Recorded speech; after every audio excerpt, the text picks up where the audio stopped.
A chaotic opening for the Venice Biennale Wednesday. Protests dominated the world's largest contemporary art exhibition. A group of Palestinians marched through the Giardini wearing the names of artists who have been killed in Gaza. But it's tensions over Russia's return to the Biennale that has triggered the most turmoil. Let's take a listen to what Ukrainian protesters have been saying.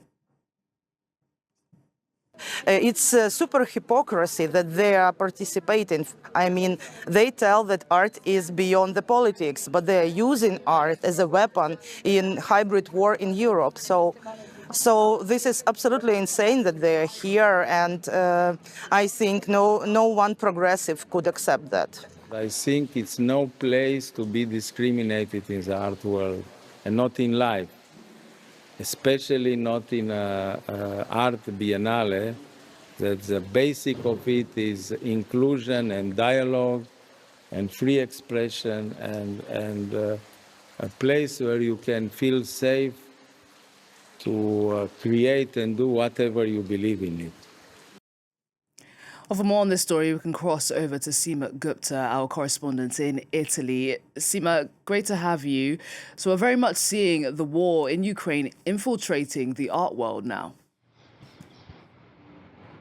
Yes, I mean, this is the world's oldest contemporary art exhibition, and its preview process, which is from Tuesday right up till Friday, before it's open to the public, is really very much in chaos. It seems like tension and turmoil is dominating this art exhibition. And one of the main issues, as you mentioned, the very fact that Russia is returning to the Venice Biennale since the invasion of Ukraine back in 2022. This is the very first time, despite all the controversy. The European Commission has sent letters, a second letter now, to the Biennale organizers, saying that this is a breach of EU sanctions, and they have threatened to cut funding to the Biennale because of this. They want an explanation. They challenge the Biennale's decision to allow Russia to participate again. The government of Prime Minister Giorgia Meloni has been put in a very embarrassing situation.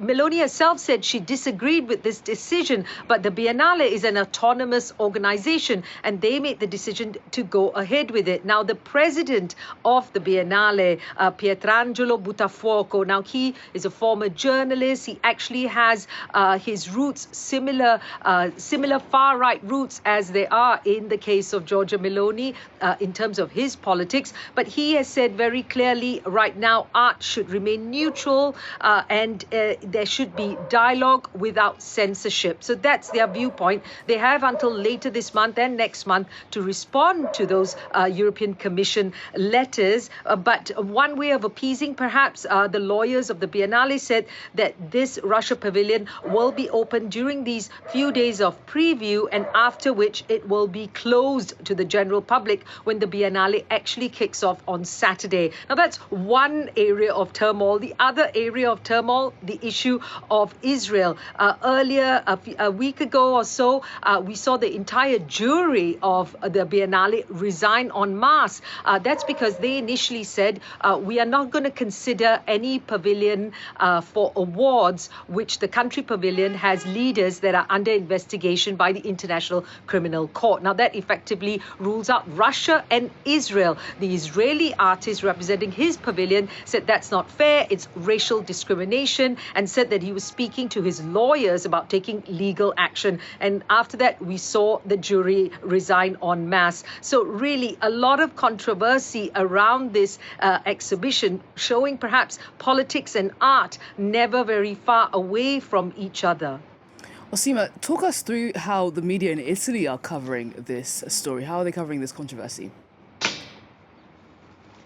Well, the media in Italy following this story very closely. Of course, the Venice Biennale, very prestigious exhibition, followed very closely here in Italy, but also around the world. So it's really the top mentioned in the headlines and having full-page stories in various papers. In La Repubblica, a full-page story talking about the Biennale and the European Union and European Commission saying that it is currently now becoming a window display, a showcase for the Russians but the foundation, the Biennale itself, is on the attack in response. Images, of course, of the Russian pavilion as it opened to previews just on Tuesday. And then the Corriere della Sera, the Milan-based paper, talking about how it's the Biennale of controversies, and the European Union stressing again that the Commission has said this cannot become a showcase for Moscow.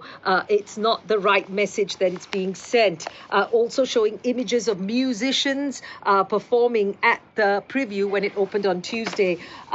That's Corriere della Sera. And then we have the Turin-based La Stampa paper that has an interview, full-page interview with the artist from the Ukrainian pavilion, talking about Italy should say no to the Russians at the Biennale. Artists are being instrumentalized by a terrorist state. So showing also what the Ukrainians had intended to display. And then we have some right-wing papers as well. If you can follow here, right-wing papers saying that, Libero paper, saying that the Biennale has kicked off with the Russian pavilion, talking about polemics or controversy, as well as serving vodka, because vodka was also on display in a small little bar inside the pavilion. So what's clear is that if you believe the idea that there's no such thing as bad publicity, all this press, of course, could result in more ticket sales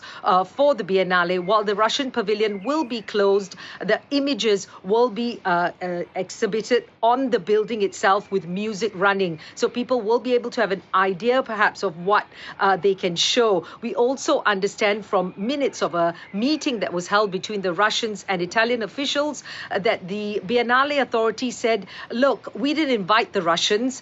The Russians actually own that pavilion. Seema, I appreciate that update from you. Thank you so much for that. Seema Gupta there, our correspondent in Italy.